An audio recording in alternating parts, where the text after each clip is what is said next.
Good afternoon. We're gathered here on the territory of the signatories to Treaty 7, and I'd like to acknowledge the Métis people of Alberta who share a deep connection and history with this land. Earlier today, the UCP finally released the findings of the Coal Committee, which were given to the Minister of Energy 65 days ago. Initially, the Minister said they would be released immediately, but here we are, 2 months later, with Albertans left reading another UCP report on a Friday afternoon.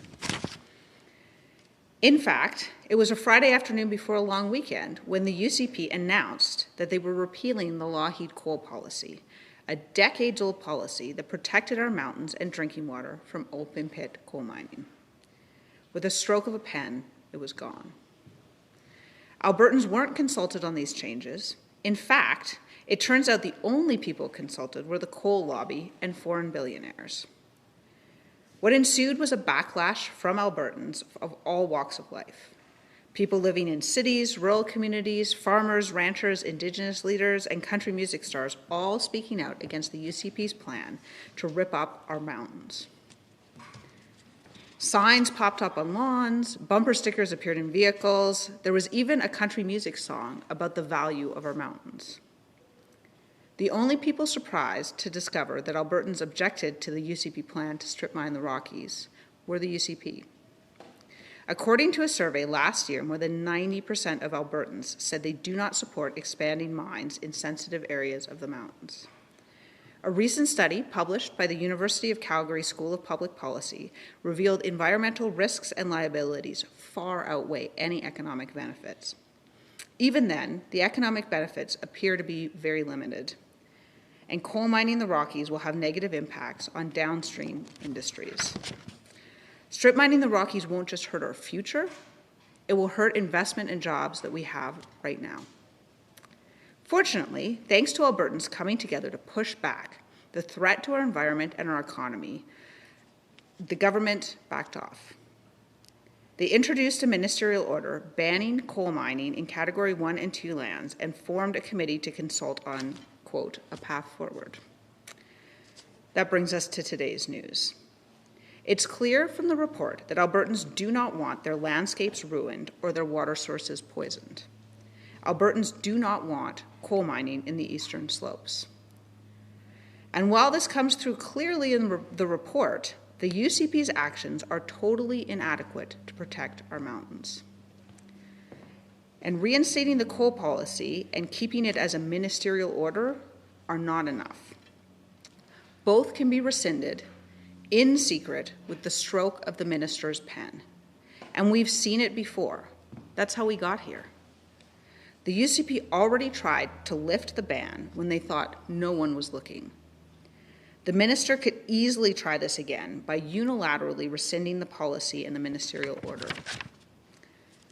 We already saw that the UCP can't be trusted on this file, and they definitely can't be trusted to manage it going forward. The Premier has even described himself as an unapologetic supporter of the coal mining industry. That's why we need legislation, so that future changes would have to come to the legislature where Albertans can see them. We need to enshrine a ban in legislation. Our leader, Rachel Notley, has already introduced the Eastern Slopes Protection Act that would ban coal mining in the Rockies. That bill died on the order paper, but she intends to reintroduce the bill again on Monday. If UCP MLAs actually want to listen to Albertans and stop coal mining in the Rockies, they will pass this legislation unanimously. What the UCP brought forward today is delay, not a ban. This leaves the door open to future coal mining and is further proof that Albertans can't trust the UCP. Thank you, and I'm happy to take your questions. Okay, we'll go to questions on the line. Just a reminder, if you're joining by Zoom, to use the raise hand function, and if you're joining by phone, to press *9. First up, we have Chris Hepp from CTV.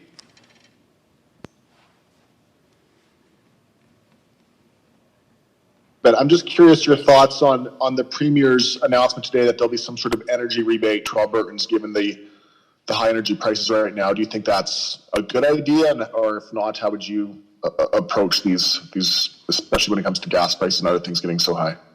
Well, I think Albertans absolutely need help. I think it's a good idea to help them with these costs that have been spiraling out of control.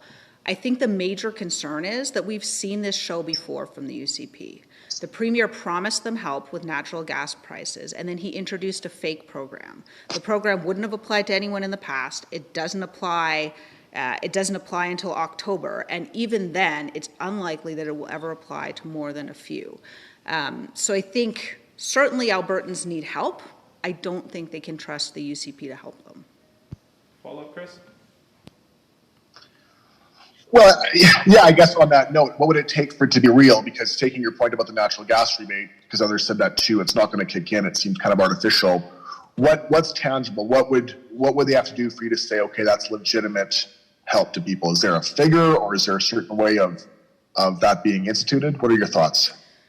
So I think there's a lot of policy options available to them, but I think the first point is that they need to put money behind it. We just saw a budget introduced, and in that budget, the supposed natural gas rebate wasn't even reflected.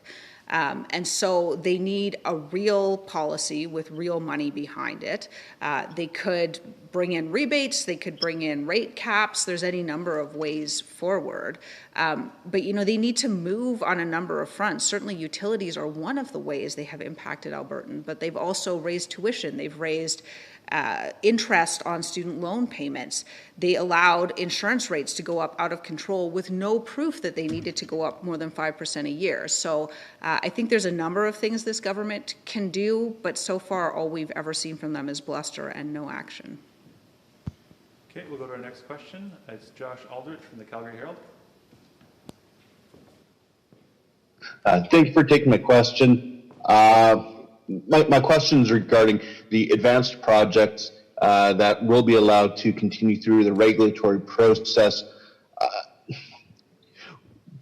Do you buy their argument that they are not able to just end that regulatory process and cancel those projects? Or what mode would you have liked to see taken to address that further for the 4 projects that will continue on through the regulatory process? Are you convinced those projects will eventually be denied as well? Well, I don't think we can know, and I think that's precisely the problem. The UCP haven't given Albertans any sort of reassurance on that front. It's my understanding that the minister couldn't even answer how many projects were in the chute. So essentially, if we look at what happened, they rescinded the policy, and then they said, oh, don't worry, we've come back in and we've reinstituted the ban. But all of the projects that had been sort of waiting in the queue while the 1976 coal policy was in place got through in the interim. And so, we don't have a complete picture of what all is in there, but I think it's an incredible concern because those are the projects to which Albertans were objecting. I would need to hear an awful lot more from the government to be convinced that they really can't do anything about this. They have demonstrated time and again a willingness to misrepresent the state of affairs. And so, the government can really do a lot of things, and I think it's really likely that they could step in and have this impact, and I think they need to give us a lot more of an explanation if they want us to believe that they can't. Follow-up, Josh? You mentioned the private member's bill that Rachel Notley put forward previously and probably coming again. Now that we've gone through this process, do you have more hope that will actually gain some traction in the legislature, as well with the, cementing the ministerial order? They're saying it has to go through the land use policy, which could take years to kind of complete due to the complicated nature of the project. Is that concerning? It's a huge concern that the protections are in ministerial order. I think that if the UCP wants the public to take them seriously, they absolutely must pass the Eastern Slopes Protection Act. They have demonstrated a willingness to rescind protections on our mountains with the stroke of a pen. They've done it before. That's how we got here in the very first place. So I think a ministerial order is wildly insufficient. I think The people of Alberta deserve to be able to see that in legislation. They deserve to see it debated in the legislature, and they deserve to know that the government isn't going to be able to remove it with the stroke of a pen. In Alberta, ministerial orders, there's no requirement that they be published in a specific place. There's no place that the public can find them to make sure that they're still in place. There's no place that the public can go to look necessarily to see if they've been rescinded. And so for public confidence, I think that the act is absolutely critical. Okay, we'll go to our next question. Tim Bruck at CTV.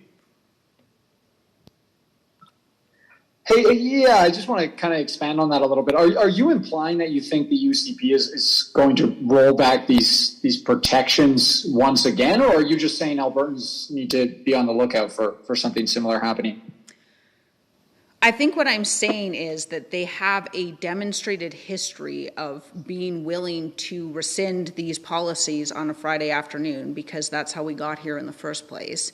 And so Albertans don't have a lot of confidence in this government. They don't have a lot of confidence in this government for a number of reasons. They have been untrustworthy on almost every file that they have touched.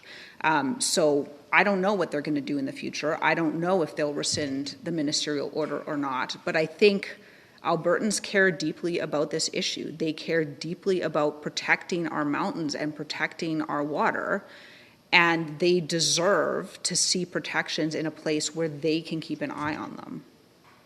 Follow up, Tim?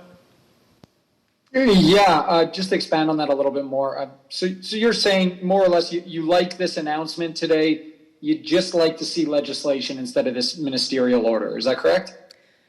No, I think the announcement is insufficient. I think sort of punting it to land use planning that takes a number of years is extremely problematic.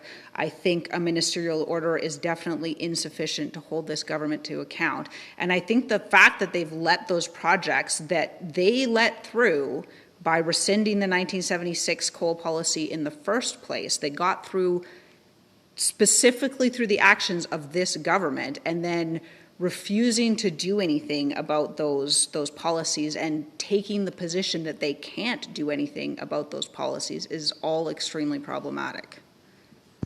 Okay, we'll do one more pass for questions. Just a reminder to use the raise hand function. And seeing none, that's all for today. Tens of thousands of Albertans have already provided their idea for how we can build Alberta's future. You can too by going to albertasfuture.ca.